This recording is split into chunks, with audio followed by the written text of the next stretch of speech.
Pagi hari ini judul khotbah kita adalah Gaya Yesus Berkeluarga. Saya mau cerita dulu. Ketika saya SMP, saudaraku, saya tuh ya bukan sering tetapi beberapa kali nggak masuk sekolah, ya. Dan kemudian surat izin yang diberikan kepada guru adalah dengan ini saya orang tua dari Denny Yoga Trianto memohon izin kepada guru wali kelas bahwa anak kami tidak bisa masuk sekolah karena urusan keluarga. Jadi rupanya Pak Doni kalau bikin surat selalu urusan keluarga, urusan keluarga, urusan keluarga. Sampai akhirnya wali kelas tegur saya, Denny kamu tuh kalau bolos sekolah, kalau izin selalu urusan keluarga. Bojomu ki sopo toh? Nah, gitu saudara gue ya. Selalu urusan keluarga, urusan keluarga, urusan keluarga. Emang kamu udah nikah gitu? Bojomu ki sopo? Ya istrimu tuh siapa? Urusan keluarga. Nah Bapak Ibu Saudaraku, seringkali kata berkeluarga ini dikonotasikan selalu dengan menikah. Jadi saya sengaja senang judul yang heboh-heboh supaya bikin kepo heboh duluan gitu saudaraku ya. Apakah Yesus menikah? Apakah Yesus berkeluarga? Nah kita akan jawab ini saudaraku ya. Kok gaya Yesus berkeluarga? Karena di luar sana berkembang isu kalau berkeluarga itu ya artinya menikah gitu ya. Punya pasangan. Next yang berikutnya. Edukasi sedikit bahasa Indonesia. KBBI Kamus Besar Bahasa Indonesia. Berkeluarga. Arti yang pertama berumah tangga atau mempunyai keluarga.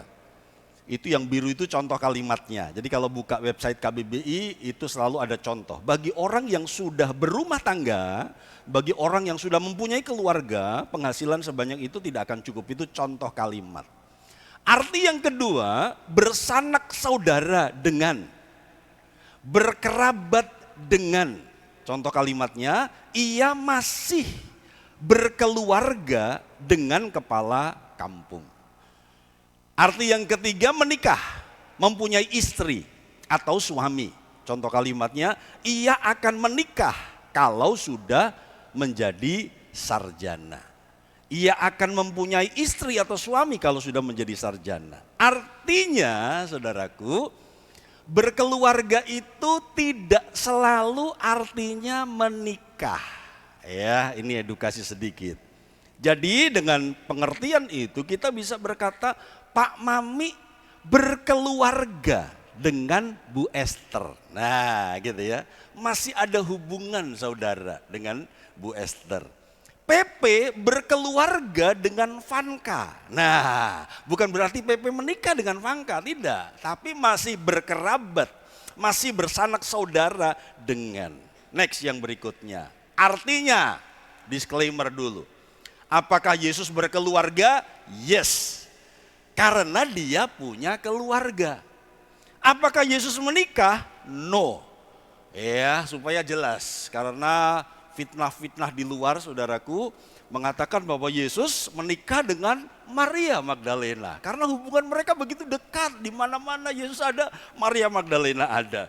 Nah, itu tentu hal yang sesat. Jadi jelas ya. Yesus berkeluarga? Ya, karena dia punya keluarga. Dan kita mau belajar bagaimana peran dia, gaya dia di dalam keluarganya. Apakah keluarga itu penting buat Yesus? Apakah Yesus jangan-jangan cuma ngomong sorga, jauh nggak penting kehidupan keluarga di dunia. Yang penting kita itu sorga, fokus kita sorga, nggak penting kehidupan jasmani. Apakah seperti itu? Ya. Jadi disclaimernya berkeluarga itu tidak selalu diartikan menikah. Itu hanya salah satu arti saja. Ya, oke. Lanjut. Nah, sekarang saya mulai masuk.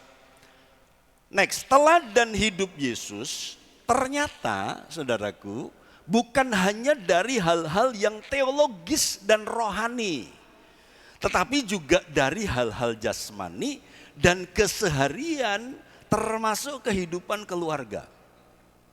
Jadi kita akan lihat hari ini bahwa Yesus tuh teladannya dari A sampai Z.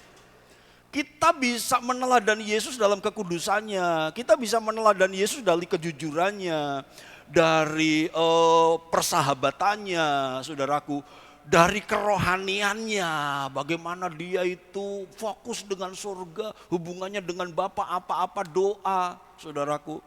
Apa-apa dia selalu datang ke rumah ibadah. Rohaninya, teologisnya, pengajaran akhir zaman, pengajaran masa lalu, pengetahuan perjanjian lama.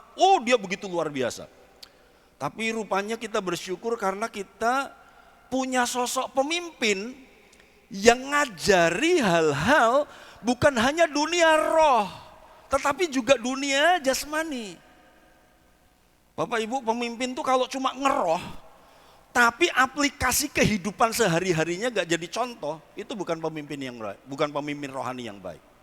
Jadi pemimpin rohani itu dituntut dia pinter atau dia menguasai dalam hal-hal rohani, tapi juga bukti nyata kehidupan sehari-harinya itu harus terlihat, harus bisa dibuktikan. Dan Yesus, saya jamin, membuktikan kedua hal itu dengan seimbang. Jadi Yesus gak cuma ngomong yang rohani, yang ngeroh, yang surga, yang malaikat, yang hal-hal yang ngeroh-ngeroh tanpa mendarat di bumi. Katakan sama-sama, Yesus itu mendarat di bumi, bilang saudaraku, haleluya ya.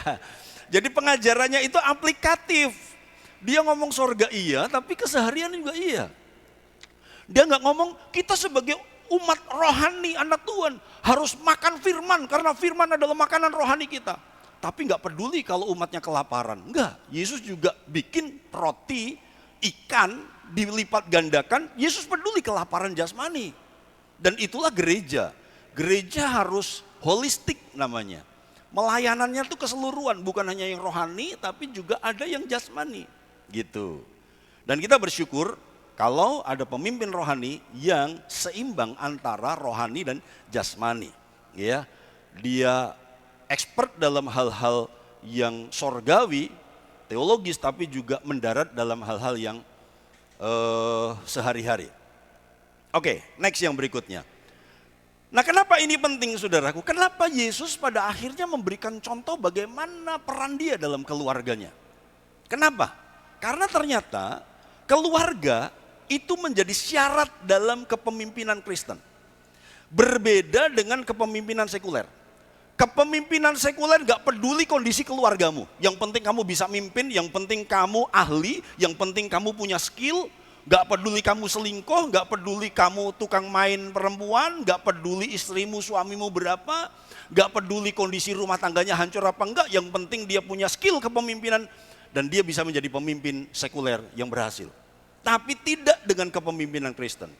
Ini nasihat Paulus kepada Timotius, seorang senior kepada junior. Timotius itu masih belasan tahun, dia udah jadi penatua, dia udah jadi yang pastor, yang leader, ya, yang spiritual leader. 1 Timotius 3 ayat 1, 2, 4, 5, dan 12. Benarlah perkataan ini. Orang yang menghendaki jabatan penilik jemaat menginginkan pekerjaan yang indah. Penilik jemaat itu apa? Singkat cerita, penilik jemaat itu adalah pelayan jemaat. Ya, zaman itu belum ada status gembala sidang. 2000 tahun yang lalu belum ada status gembala sidang. Yang ada penatua, diaken. Sering beberapa pemimpin jemaat itu disebut penilik jemaat.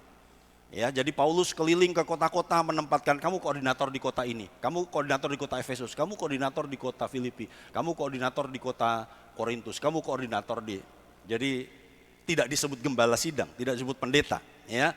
Nah, orang-orang yang menghendaki atau rela melayani, memimpin jemaat, menginginkan pekerjaan yang indah, yang mulia. Jadi makanya hargailah pelayan-pelayan karisma, saudaraku ya.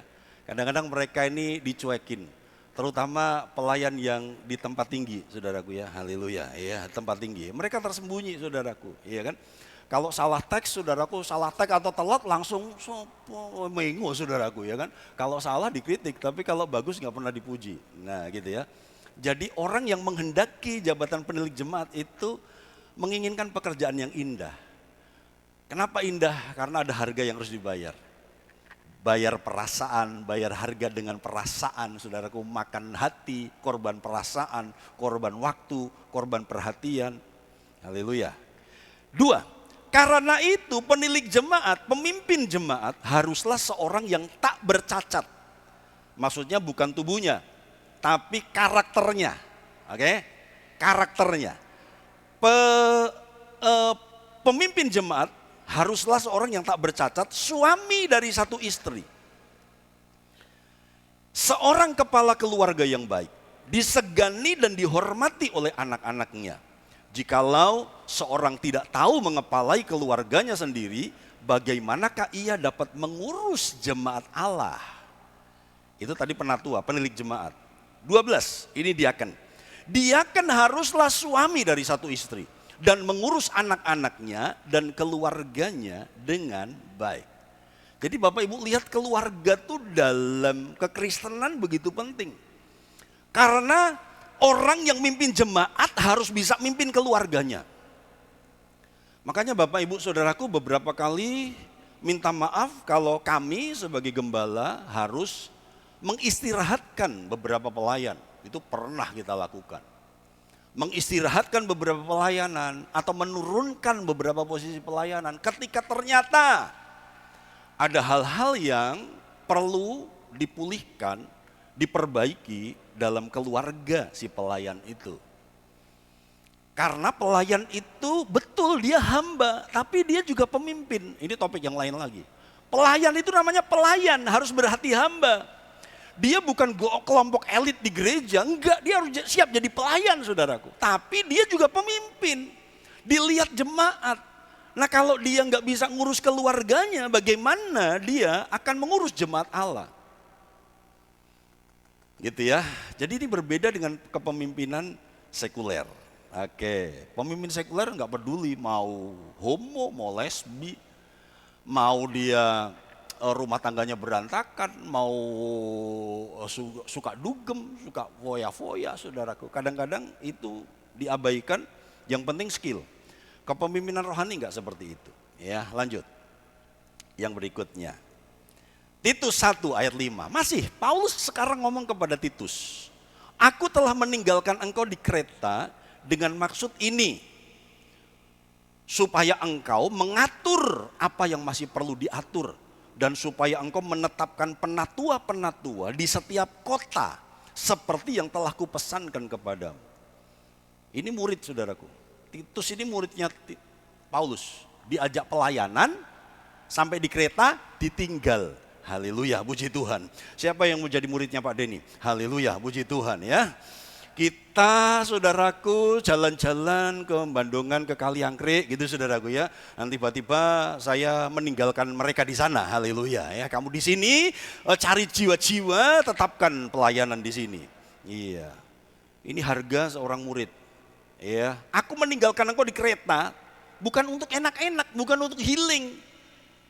Kalau cari enak gak usah melayani saudaraku. Jangan cari enak-enak di pelayanan. Ya, karena itu hargailah pelayan-pelayan. Kalau baik boleh dipuji gitu saudaraku. Kasih apresiasi gitu. Salah boleh dikritik. Salah boleh dikasih masukan. Tapi kalau pas bagus ya mau diapresiasi ya. Jangan WA-WA-nya negatif dan kemudian evaluasi terus saudaraku. Begitu ya. Jadi kita harus seimbang. Jadi Titus ditinggalkan untuk mengatur penatua-penatua di kota-kota sekeliling Kreta. 6. Seperti apa penatua-penatua yang harus ditetapkan pemimpin jemaat? Ya. Ya Pak, saya tidak memakai istilah penatua saudaraku ya. Saya nggak usah pakai penatua. Karena penatua itu kesannya adalah hidupnya penat dan orangnya tua. Haleluya gitu saudaraku ya. Rapat terus saudaraku, rapat saudaraku. Leader meeting, ayo leader meeting, kumpul, kita kumpul. Ada sesuatu yang perlu dibahas gitu. Malam-malam rapat, waduh memang penatua itu penat dan tua-tua ini harusnya begitu ya. Bukan jatah saya ya, makanya saya nggak senang istilah penatua saudaraku ya. Karena pasti wajahnya kelihatan penat dan tua-tua. Haleluya. Kalau asisten pastor gitu kan keren saudara, asisten pastor, wah gitu ya, haleluya ya, mirip-mirip sama asisten rumah tangga gitu ya saudaraku ya, haleluya, rumah tangga gereja. Oke. Nah penatuannya harus syaratnya apa? Ayat 6, yakni orang-orang yang tak bercacat, sekali lagi bukan tubuhnya, tapi karakternya, ya, konditenya, integritasnya. Orang-orang yang tak bercacat, yang mempunyai hanya satu istri, yang anak-anaknya hidup beriman dan tidak dapat dituduh karena hidup tidak senonoh atau hidup tidak tertib. Jadi keluarga dalam kekristenan itu adalah gambaran latihan kepemimpinan sebelum memimpin jemaat Allah yang besar. Artinya gini, begitu sayangnya Tuhan dengan jemaatnya. Kalau Tuhan menetapkan syarat yang sulit untuk pemimpin rohani, kenapa? Tuhan tuh begitu sayang dengan Bapak Ibu Saudara. Tuhan begitu sayang dengan jemaat Allah sehingga pemimpinnya juga harus benar gitu loh. Jadi Bapak Ibu ingat sekali lagi betapa sayangnya Tuhan dengan Bapak Ibu Saudara. Sehingga bahkan untuk menempatkan pemimpin, maka pemimpin ini harus berkualitas. Bukan cuma jago ngomong, jago teori hal-hal yang rohani, tapi nggak mendarat, nggak bisa kasih contoh kehidupan sehari-hari. Makanya saya pesan, kalau satu kali Bapak Ibu pindah gereja, apakah karena kerja di luar kota, apakah karena pindah rumah, apakah karena udah nggak cocok di karisma, saya pesan kalau mau pindah gereja, lihat pemimpinnya. Jangan cuma terkecoh mereknya, kerennya. Jangan cuma cari brand yang modern. Lihat pemimpinnya. Engkau harus digembalakan oleh orang-orang yang keluarganya itu teruji. Dalam keuangan dia nggak macam-macam dan keluarganya beres. Itu aja deh. Gitu. Dia mungkin khotbahnya sederhana, khotbahnya mungkin nggak jago-jago banget, tapi kalau keluarganya baik, anak-anaknya support, kemudian keuangannya beres, itu pemimpin yang baik. Gitu ya. Jadi jangan lihat besarnya, megahnya, tapi lihat pemimpinnya. Gitu saudaraku, ya. Jadi itu syarat pemimpin Kristen, sehingga artinya seorang yang berhasil dalam kepemimpinan profesional belum tentu berhasil dalam kepemimpinan spiritual. Seorang yang berhasil di kepemimpinan di luar belum tentu dia bisa berhasil dalam kepemimpinan rohani karena ada tanggung jawab yang berat. Ingat sekali lagi, itu demi kepentingan jemaat Tuhan. Gitu ya. Jemaat harus digembalakan, dikasih teladan yang baik. Lanjut. Yang berikutnya. Oke. Alkitab menulis kehidupan Yesus diawali dengan kisah hubungan kasih dan perkawinan ortu Yesus, yaitu Yesus dan Maria. Yesus punya keluarga? Ya. Yesus punya orang tua? Iya, Yesus dan Maria. Dan Alkitab menulis kehidupan contoh keluarga Yesus dengan menceritakan hubungan kasih dan perkawinan ortu Yesus dan Maria. Bagaimana Yesus dan Maria itu memberikan contoh bagaimana pacaran dalam kekudusan. Bahkan setelah mereka diberkati, bahkan ketika mereka sah menjadi suami dan istri, perhatikan nanti baca Matius 1, Yusuf tidak berhubungan suami istri dengan Maria karena dia tahu rahimnya, vaginanya Maria sedang dipinjam oleh Roh Kudus. Sudah sah suami istri, tapi Yusuf tidak berhubungan badan dengan istrinya karena dia ngerti anaknya adalah benih Roh Kudus.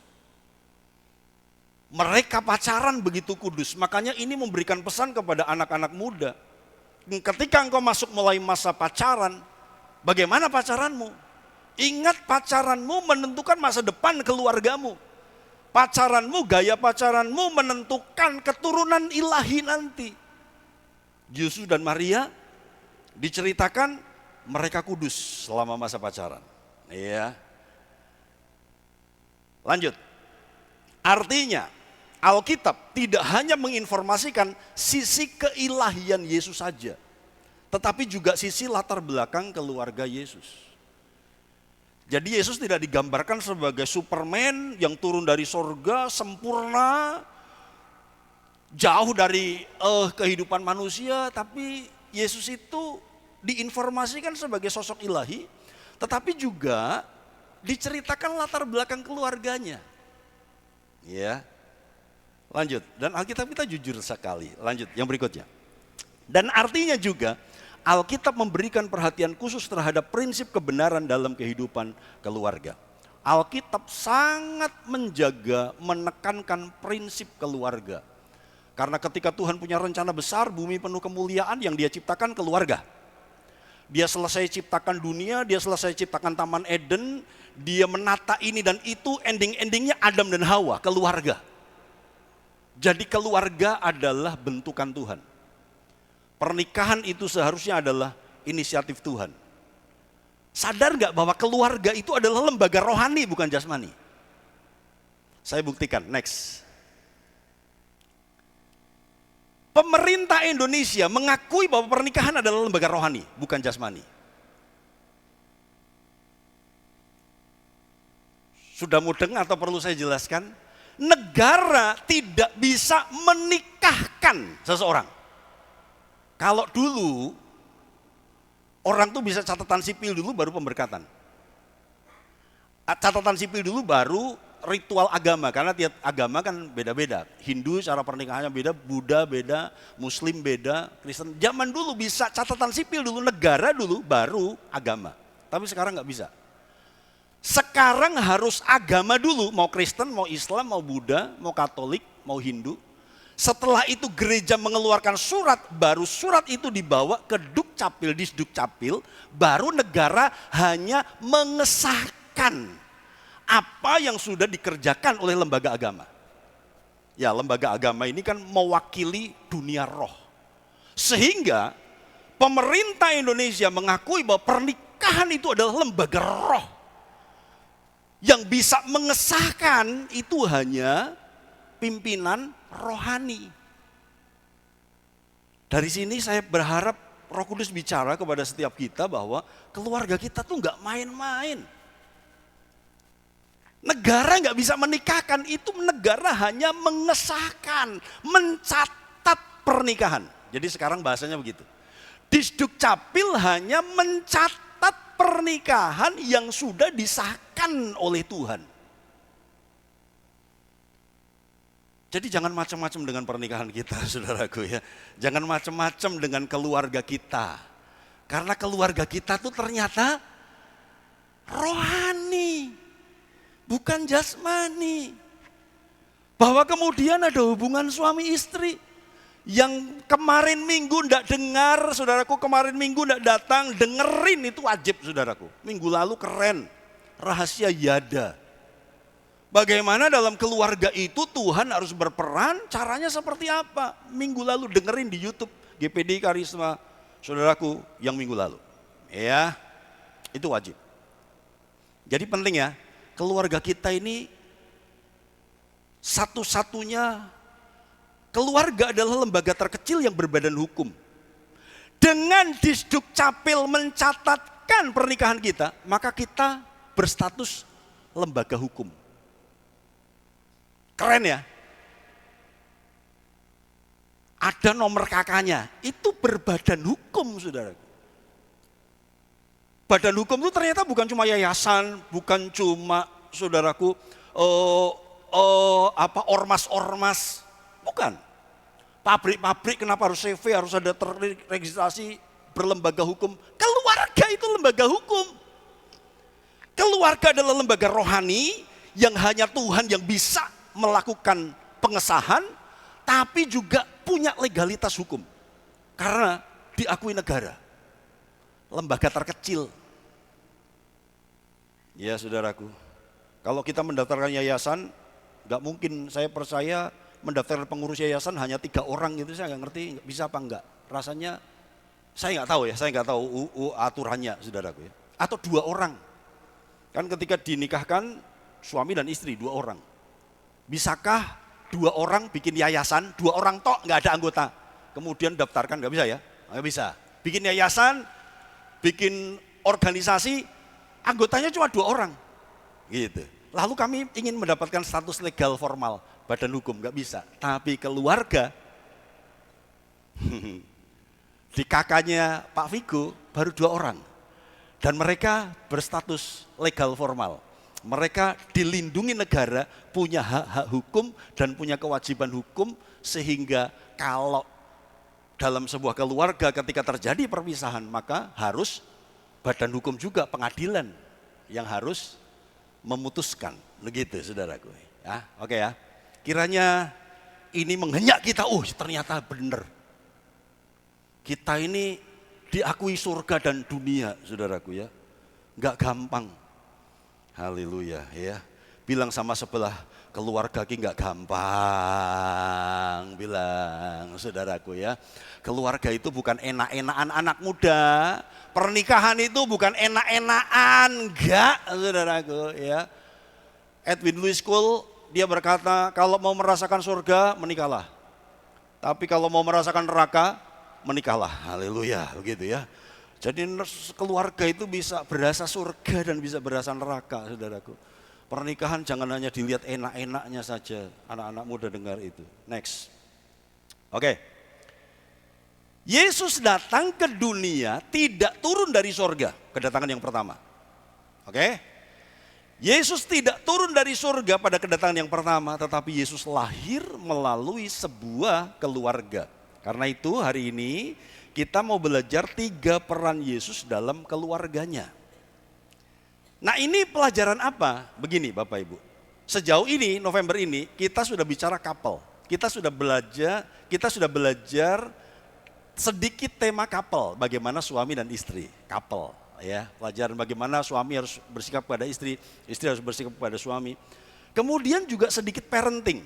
Parenting itu hubungan orang tua dengan anak. Kita sudah belajar itu sedikit, sekelumit. Tapi pagi hari ini, jadi gini, kalau ada keluarga tuh pengajarannya banyak. Pengajaran couple suami dan istri. Oke. Makanya kenapa kalau di CMN, Christian Men's Network, saudaraku, di mana Pak Hidra banyak terlibat, ada pria sejati. Ini camp yang hanya modulnya bagaimana memaksimalkan kepriaan seseorang. Tapi kalau cuma prianya yang digarap, istrinya enggak, ya enggak imbang. Makanya dibuatlah modul wanita bijak. Gitu. Ini camp khusus garap ibu-ibu, istri-istri. Supaya suaminya dipulihkan, istrinya juga dipulihkan. Nah, tapi kalau cuma suami dipulihkan, istri dipulihkan, anak enggak, makanya dibuatlah young generation atau boys generation. Itu camp untuk garap anak-anak. Jadi sehingga dalam pemulihan keluarga harus terjadi pemulihan suami, istri, dan anak. Dan yang akan kita pelajari ini adalah keanaan. Jadi kalau ada pelajaran kebapaan, ada pelajaran keibuan, maka juga harus ada pelajaran keanaan. Namanya sonship. Iya, namanya sonship. Bagaimana status seorang anak itu berperan dalam keluarga. Jadi zoom in-nya, fokus kita untuk hari ini adalah bagaimana posisi kita sebagai anak dalam sebuah keluarga. Itu namanya sonship. Iya, lanjut yang berikutnya. Yang pertama, peran Yesus sebagai anak kecil 12 tahun, yaitu taat. Lukas 2 ayat 51. Saya gemes kalau lihat Yesus kecil begini, saudaraku ya, haleluya, imut, cute, haleluya ya. Lukas 2 ayat 51. Baca sama-sama 2-3. Lalu ia pulang bersama-sama mereka ke Nazaret dan ia tetap hidup dalam asuhan mereka. Ini ceritanya kan sekeluarga beribadah ke Yerusalem. Oke? Orang Yahudi itu punya peraturan setahun 3 kali di hari raya besar. Setiap orang itu harus ke Yerusalem karena bait Allahnya di Yerusalem. Nah, bayangkan hari ini gereja kita dekat, saudaraku ya. Kita nggak perlu jauh-jauh. Mereka jalan dari Nazaret ke Yerusalem memenuhi tuntutan Taurat, hukum Taurat bahwa mereka harus beribadah ke bait Allah. Gitu. Bersyukurlah gereja kita dekat. Makanya kalau yang dekat malas, saudaraku senggol dong. Haleluya, puji Tuhan ya. Kita nggak perlu ke Yerusalem jalan jauh. Haleluya ya. Tinggal jalan kaki, saudaraku, nyepeda, saudaraku, naik otopet juga bisa. Haleluya, ke gereja. Ya, ya saya harapkan kalau parkiran kita penuh semua jemaat pakai otopet, saudara. Haleluya ya, supaya parkirannya ngirit. Yesus taat. sekeluarga datang ke Yerusalem, saatnya Yusuf dan Maria pulang. Yesus dipikir Yesus ada di rombongan di belakang. Mana anak kita, Pak? Wah, paling sama saudara-saudara, paling sama Pak buliknya di belakang. Paling sama saudara-saudara di belakang. Ternyata nggak ada, hilang. Yesus nggak ada. Panik, Maria sama Yusuf panik, saudaraku. Akhirnya mereka balik ke Yerusalem. Ini ceritanya begitu. 3 hari baru ketemu. Ini orang tua yang baik, cari anaknya. Hari ini banyak anak-anak hilang dalam rumah. Haleluya, puji Tuhan. Ngamar terus. Ya kan? Diajak bicara, enggak komunikatif. Itu anak yang terhilang dalam rumah. Saudaraku ya. Dan gejala seperti itu semakin banyak, saudaraku. Ya. Cari anak-anak. Yusuf sama Maria cari anaknya 3 hari baru ketemu. Dulu belum ada 911, belum ada hubungan gawat darurat, saudaraku ya, panggilan gawat darurat. Dan mereka harus cari 3 hari, ketemu di bait Allah. Ternyata di bait Allah, Yesus diskusi, berargumentasi dengan alim ulama, tokoh-tokoh agama. Wih. Dan Alkitab mencatat ibunya kagum dengan kecerdasan. Wih, ternyata pemikiran anakku luar biasa ya. Jadi Bapak Ibu Saudaraku jangan remehkan pendapat anak kita. Padahal Yesus itu tidak dioyak-oyak garap PR loh saudaraku ya. Haleluya ya. Tapi cerdas. Haleluya. Yesus. Tapi cerdas. Mamanya ternyata dia bisa dia ngintip dari luar. Ternyata lagi ngobrol sama pakar-pakar, profesor-profesor agama dan berdiskusi. Dan Alkitab mencatat ibunya kagum dengan kecerdasan. Tapi namanya orang tua tegur, "Nah, kenapa kamu gitu? Kenapa kamu itu nggak ngomong?" Jadi ada teguran Maria. Nah ini Maria ibu yang bijak saudaraku. Bukan berarti karena dia ngerti ini Tuhan, calon Mesias, calon juru selamat lalu ya setelah dibiarkan. Enggak saudaraku. Enggak. Karena beberapa waktu yang lalu ada pengajaran, masih kecil kok nggak apa-apa. Salah. Nanti kan yo tahu sendiri, salah saudaraku. Yesus ini Maria udah dikasih tahu dia tuh juru selamat. Kamu ngandung juru selamat tapi Yesus salah, ditegur. Kenapa kamu gitu? Kamu nggak ngomong, kamu nggak kasih tahu kalau mau tinggal di Yerusalem. Lalu Yesus berkata, "Ibu emang nggak tahu hobiku tuh memang di bait Allah." Itu jawabannya gitu ya dalam bahasa sehari-hari. Untuk itulah aku datang, hobiku tuh di bait Allah. Hari ini banyak anak hobinya nge-game saudaraku ya. Haleluya ya. Hari ini anak-anak menyadari panggilannya sebagai gamers saudaraku ya. Beberapa berpotensi sebagai hacker saudaraku. Haleluya, puji Tuhan ya. Saudaraku terlalu banyak nge-game, terlalu banyak di komputer itu punya potensi hacker ya. Tapi hacker yang baik lah saudaraku ya. Hal yang baik, harus hal yang baik. Hari ini Google kasih peluang saudaraku, kalau engkau berbakat sebagai hacker, coba bobol Google dan kemudian laporkan kepada dia. Jadi jangan jadi jangan menghack untuk ngacoin, tapi laporkan ke Google. Ini loh aku dapat celah keamanan. Ini situsmu ini rentan di sini, Google akan bayar saudaraku. Jadi dia justru mengapresiasi mereka-mereka yang sebenarnya biasanya memakai keahliannya itu untuk mengacaukan, untuk bobol. Jadi Google kasih challenge, silakan bobol situs kami. Kalau bisa kasih tahu di mana celah keamanan yang bisa ditembus dan Google itu memberikan apresiasi. Ya, haleluya. Kok dari Yesus ke Google? Haleluya, puji Tuhan. Ya, apa hubungannya Pak? Haleluya. Ya, Bapak Ibu Saudaraku, Yesus cerdas. Dia ngerti hobiku tuh memang di sini. Tapi kemudian muncul ayat ini. Setelah ditegur, Yesus pulang bersama-sama mereka. Artinya Yesus itu pinter tapi tidak keminter. Senggol sebelahmu, jadilah pinter tapi tidak keminter. Bilang saudaraku, haleluya. Ya, oke. Pinter tapi tidak keminter. Yesus pulang, Yesus manut, Yesus taat, Yesus nurut. Dan ia tetap hidup dalam asuhan mereka.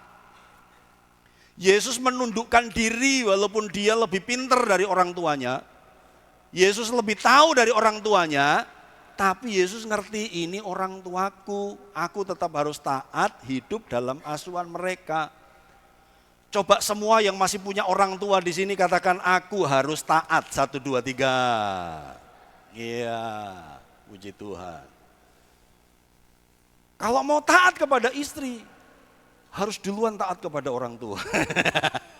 Karena hari ini yang sudah nggak punya orang tua, taatnya beda saudaraku. Pria-pria ini taat kepada istri. Haleluya, puji Tuhan. Jadi istri-istri kalau suamimu kurang taat, ya mungkin dulu kurang taat kepada orang tuanya. Jadi maklumilah dan ampunilah, haleluya, puji Tuhan ya. Ada yang ketawanya seperti tanda pengakuan gitu loh saudaraku ya, haleluya ya. Taat. Ya. Jadi kalau kita masih punya orang tua, kita masih harus dengar. Iya, ini konteksnya 12 tahun, saudaraku ya. 12 tahun, kalau sudah dewasa, sudah menikah ya beda lagi ya. Kebijakannya, sikap-sikapnya terhadap orang tua beda lagi. Nanti kita akan lihat ya. Tapi kalau masih anak kecil taat, saudaraku, jangan bantah. Kasih masukan boleh karena hari ini era demokrasi. Sehingga anak-anak itu kadang-kadang memberikan masukan, saudaraku, tapi boleh kasih masukan, tapi jangan berontak. Taat ketika kita masih di usia 12 tahun dan inilah teladan Yesus. Next. Dan apakah itu sesuai dengan konteks pengajaran Alkitab? Konteks, setuju, ya, seturut, ya selaras. Efesus 6 ayat 1. Mari baca semua sama-sama, 2, 3. Hai anak-anak, taatilah orang tuamu di dalam Tuhan karena haruslah demikian. Yang anak-anak katakan amin.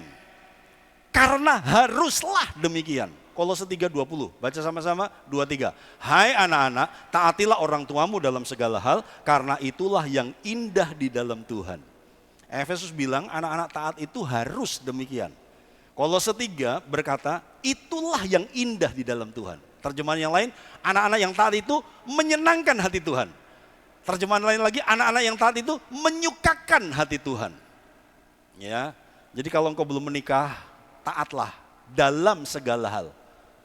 Ya, ya tentu bukan ketika nasihatnya nasihat melakukan kejahatan, beda lagi. Itu pengajaran yang beda lagi. Ya, tapi ini konteksnya orang tua yang dalam Tuhan, orang tua yang tahu firman, taatilah. Untung saya dulu taat ketika Pak Doni tidak setuju dengan mantan saya dulu. Haleluya, puji Tuhan ya. Karena saya pernah hampir konfrontasi dengan Pak Doni gitu ya. Karena mempertahankan satu jiwa yang saya menangkan. Haleluya, ya mantan saya. Haleluya. Dia anak gembala, bla bla bla bla bla. Pak Doni bilang tidak. Akhirnya saya taat walaupun awalnya terpaksa saudaraku. Tetapi kemudian saya ngerti kenapa Pak Doni tidak. Iya, karena saya akan dapat yang lebih baik. Haleluya, puji Tuhan ya. Segala kemuliaan bagi dua. Haleluya, puji Tuhan. Bagi dia, bukan bagi dua. Sorry Tuhan, haleluya ya. Karena itulah yang indah di dalam Tuhan. Jadi taat. Lanjut. Dan ternyata ketaatan Yesus di masa anak-anak itu terbawa sampai dewasa. Jadi jangan bilang masih kecil, nggak apa-apa, dibiarin aja dia nakal, dibiarin aja dia melakukan dosa. Nanti kan dia sadar sendiri, salah. Ketaatan Yesus sejak kecil terbawa sampai dewasa, sampai tua, sampai mati. Filipi 2 ayat 8. Dan dalam keadaan sebagai manusia, ia telah merendahkan dirinya dan taat sampai mati. Bahkan sampai mati di kayu salib. Ibrani 5 ayat 8. Dan sekalipun ia adalah anak, ia telah belajar menjadi taat dari apa yang telah dideritanya. Jadi peran pertama Yesus taat. Next. Apa keuntungan kalau seorang itu diajari taat sejak muda, taat sejak awal? Kenapa begini mah? Kenapa nggak boleh? Kenapa nggak boleh? Kamu akan tahu pada waktunya. Amsal 22 ayat 6. Baca sama-sama, 2, 3. Didiklah orang muda menurut jalan yang patut baginya, maka pada masa tuanya pun ia tidak akan menyimpang daripada jalan itu. Didik anak muda menurut jalan yang patut, maka pada masa tuanya pun ia tidak akan menyimpang daripada jalan itu. Dan ketaatan yang harus diajarkan kepada anak-anak sejak awal adalah rajin ibadah. Cari Tuhan. Sebelum pelajaran ketaatan yang lain, saudara. Cari Tuhan, rajin ibadah, tanamkan itu di masa anak-anak. Jadi nanti kalau cucu saya beberapa minggu lagi lahir, saudaraku, mau hari pertama lahir, besoknya minggu, bawa ke gereja. Saya enggak mau dengar, lagi tidur, bangunkan. Haleluya, puji Tuhan ya. Ajak ke gereja, sejak awal latih mereka untuk ada di suasana gereja. Suasana ibadah ya. Oke, yang kedua. Sekarang Yesus beranjak dewasa.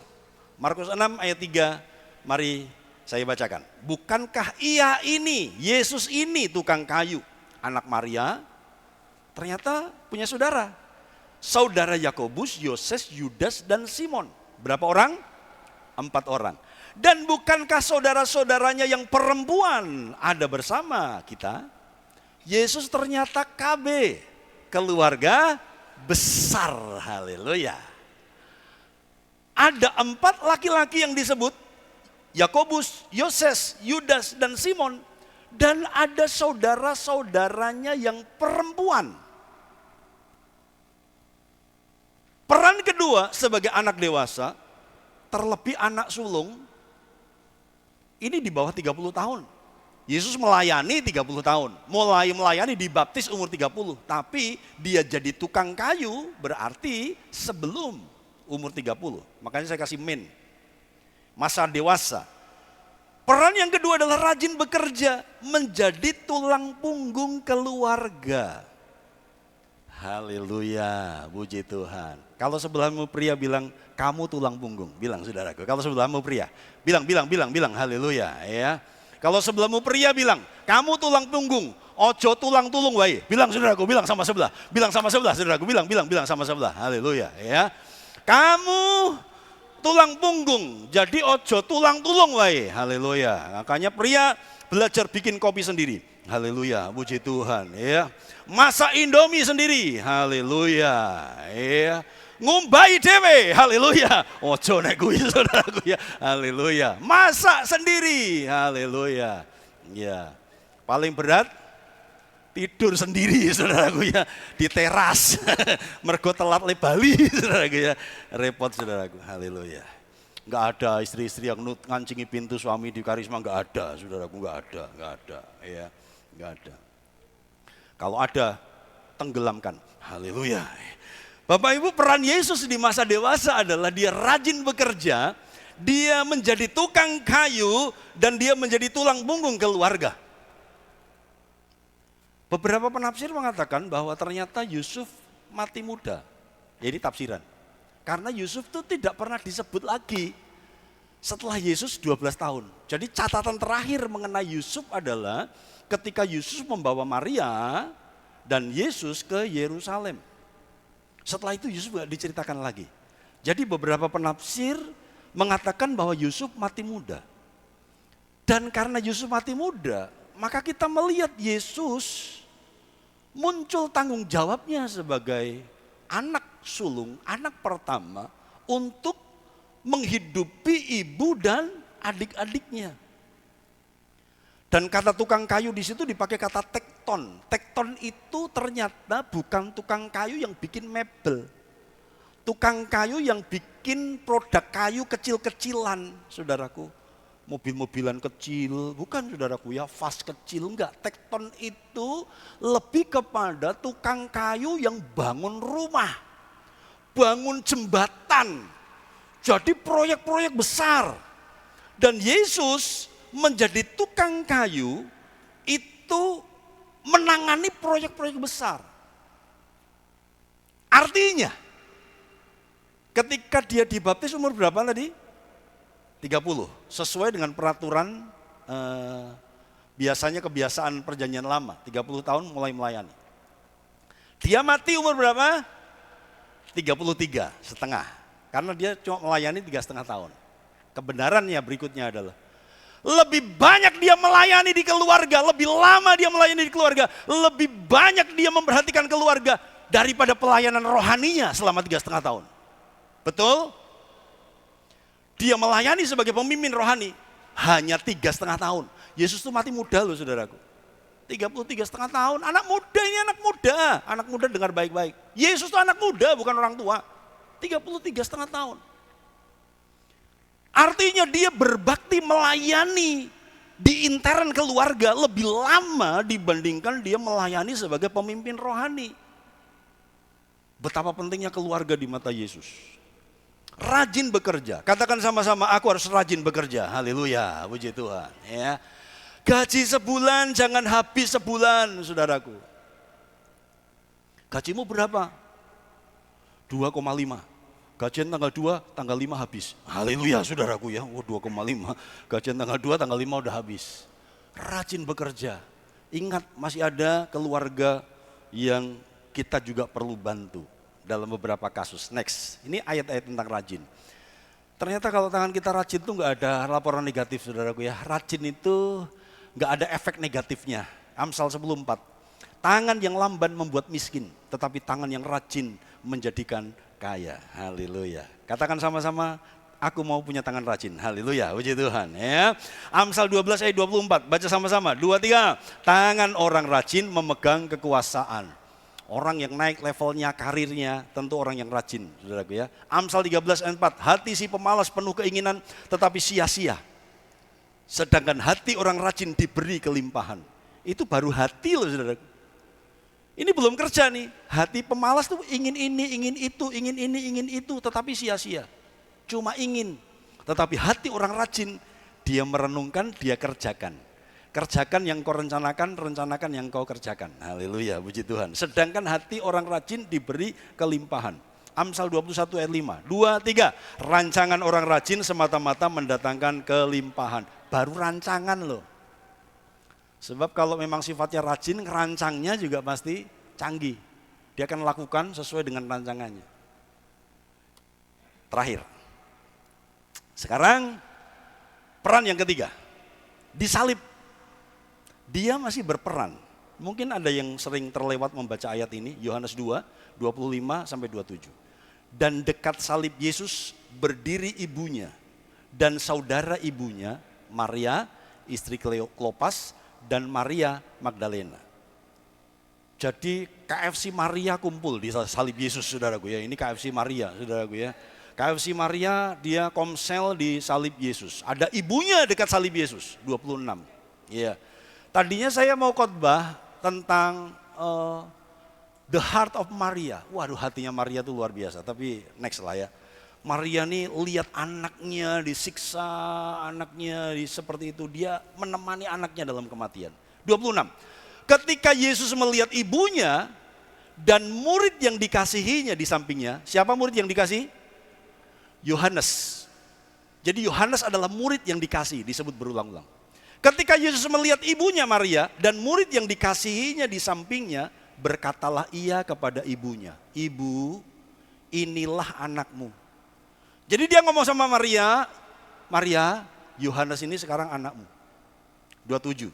Kemudian katanya kepada muridnya, "Inilah ibumu." Dan sejak saat itu, murid itu menerima dia di dalam rumahnya.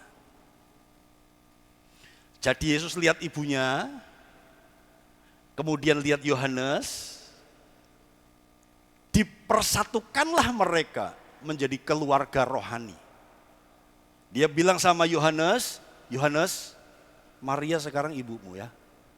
Kemudian dia bilang sama Maria, "Maria, ibuku, ini Yohanes sekarang anakmu." Dan mulai hari itu, Yohanes ngopeni Maria. Next.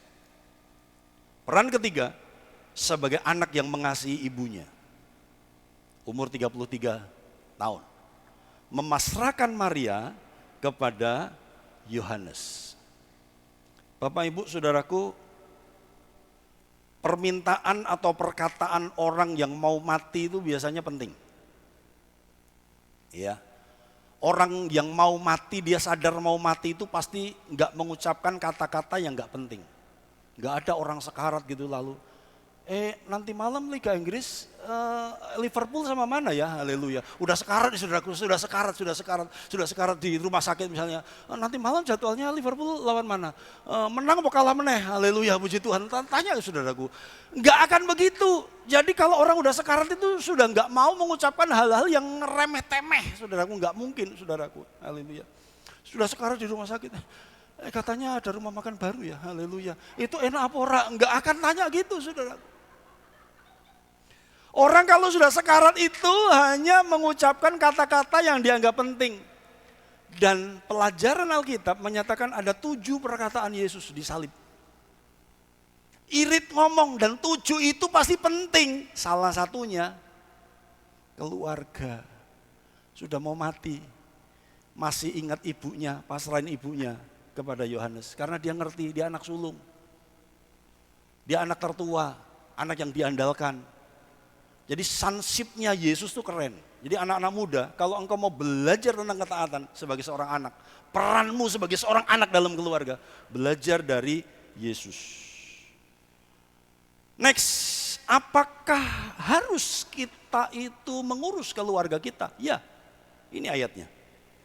Ini 1 Timotius 5 ini ayat tentang janda, saudaraku. Nanti saya khotbah khusus tentang janda ya. Jadi ini ayat para janda. Tapi supaya nggak melebar saya coba disiplin, nanti aja lah, berikutlah. 1 Timotius 5 ayat 4. Tetapi jikalau seorang janda mempunyai anak atau cucu, hendaklah mereka itu pertama-tama belajar berbakti kepada kaum keluarganya sendiri. Dan membalas budi orang tua. Walaupun orang tua namanya bukan budi. Haleluya ya. Jadi anak-anak yang masih punya keluarga, ya, punya nenek, punya kakek, harus mengurus keluarganya, membalas budi orang tua dan nenek mereka. Karena itulah yang berkenan kepada Allah. 8. Tetapi jika ada seorang yang tidak memeliharakan sanak saudaranya, apalagi seisi rumahnya, orang itu murtad dan lebih buruk dari orang yang tidak beriman. 16. Jika seorang laki-laki atau perempuan yang percaya mempunyai anggota keluarga yang janda, hendaklah ia membantu mereka sehingga mereka jangan menjadi beban bagi jemaat. Dengan demikian jemaat dapat membantu mereka yang benar-benar janda. Nanti berikut saya akan khotbah yang disebut benar-benar janda itu seperti apa sih? Ada klasifikasinya di Alkitab. Jadi kalau hari ini Karisma memberikan bantuan sembako itu sudah melebar. Sebenarnya kalau sesuai kriteria Alkitab, banyak Bapak Ibu Saudaraku itu nggak dapat bantuan sembako. Kalau kita mau ikut aturan Alkitab. Karena janda itu harus 60 tahun ke atas, berkelakuan baik, saudaraku ya. Iya benar, berkelakuan baik, nggak bawel, nggak rewel, jadi berkat, dia hidup sendirian, itu yang diurus jemaat. Hari ini Karisma masih mengurus orang-orang yang bawel. Oh enggak, salah ngomong, haleluya ya. Jangan dimasukin TikTok, YouTube ya Bu Yumin ya, haleluya ya. Jadi hari ini masih ada yang bawel-bawel, masih ada yang enggak bijaksana, kita tetap kasih beras saudaraku ya, haleluya, puji Tuhan ya. Tapi kalau mau ikut kriteria Alkitab, ada yang namanya benar-benar janda. Kalau itu diterapkan, wah saudaraku, kita hanya fokus kepada beberapa orang di Karisma ini. Iya, jadi kita ini penuh kemurahan. Jadi kalau belum dapat beras, jangan ngomel, haleluya ya. Karena Bapak Ibu Saudaraku, itu kemurahan. Sebenarnya ada banyak yang nggak dapat, saudaraku. Kalau ikut kriteria Alkitab, ya. Kalau yang ini dapat, yang kita belum, itu karena antre. Jangan ngomel, jangan bimoli, bibir monyong 5 cm, haleluya, puji Tuhan, saudaraku. Karena yang punya keluarga itu jatahnya keluarga yang ngurus. Ini loh Alkitab bilang, supaya jangan menjadi beban bagi jemaat. Ya bersyukur jemaat Karisma ini tidak dengan beban berat melakukannya. Yang setuju katakan amin. Haleluya ya. Bawa rosok, bawa kertas, bawa botol, mereka melakukannya dengan sukacita. Jadi tidak ada yang keberatan di Karisma Family. Karena kita melakukannya saudaraku demi kebersamaan. Dan senggol dong bilang sama sebelah, enggak ada lo enggak rame. Bilang saudaraku haleluya ya. Asiknya rame-rame kok ya. Jadi kita harus sama-sama bertumbuh, sama-sama mengasihi. Udahlah, ini konteks 2000 tahun yang lalu ya, benar-benar janda. Waduh, kalau kriteria ini saudaraku. Iya, Nggak boleh, janda tuh nggak boleh mewah-mewah, janda tuh nggak boleh senang-senang. Itu nanti baca 1 Timotius 5, saudaraku. Baca, saudaraku. Janda itu nggak boleh selfie sana, selfie sini, healing sana, healing sini, saudaraku. Haleluya. Wah, nggak boleh, saudaraku. Itu nanti baca 1 Timotius 5. Nah, hari ini janda-janda tua selfie di mana-mana, posting di mana-mana, saudaraku. Healing di mana-mana. Yang begini minta beras, saudaraku. Haleluya, puji Tuhan. Kalau lihat kriteria Alkitab, saudaraku, waduh, itu ketat, saudaraku, syaratnya. Ya. Haleluya, puji Tuhan. Jadi nanti saya khotbah bulan keluarga tahun 2026. Pelajaran bagi janda-janda. Haleluya, puji Tuhan ya. Puji Tuhan. Alkitab tuh ngatur dunia pastoral, saudaraku. Jadi semua kebijakan gereja, semua yang apa kita tetap ada ayatnya, saudaraku. Jadi semua kebijakan pengaturan keuangan, bla bla bla, ada ayatnya. Cuma kadang-kadang kita terlewat aja baca itu.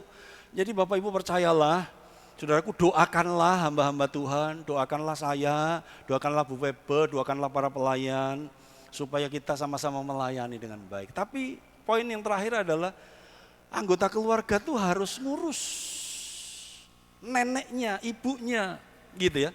Jadi ketika Yesus memasrahkan Maria kepada Yohanes, itu Alkitabiah, dia ngerti prinsip itu. Seorang anak harus berbakti kepada orang tuanya bahkan sampai menjelang mati. Dipasrahkan ibunya. Jadi keluarga-keluarga muda yang mau healing, yang meninggalkan orang tua sendiri di rumah, pasrahkan. Haleluya, puji Tuhan ya. Wah, aku kira tahu dolan, jogo bapak terus, jogo ibu terus. Ya pasrahkan, haleluya, puji Tuhan ya. Pasrahkan kepada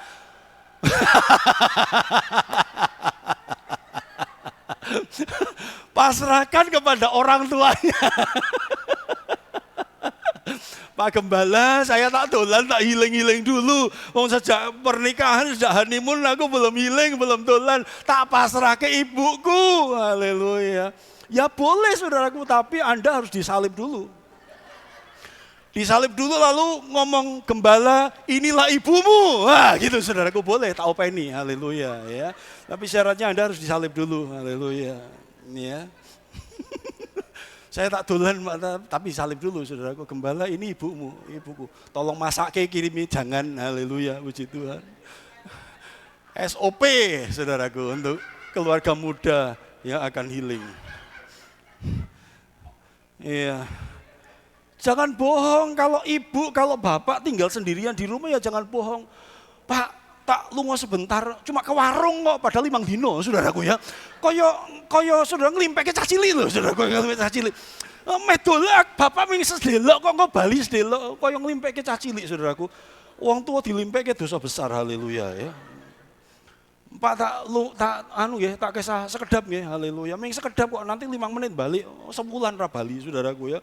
Oh, haleluya. Next, terakhir.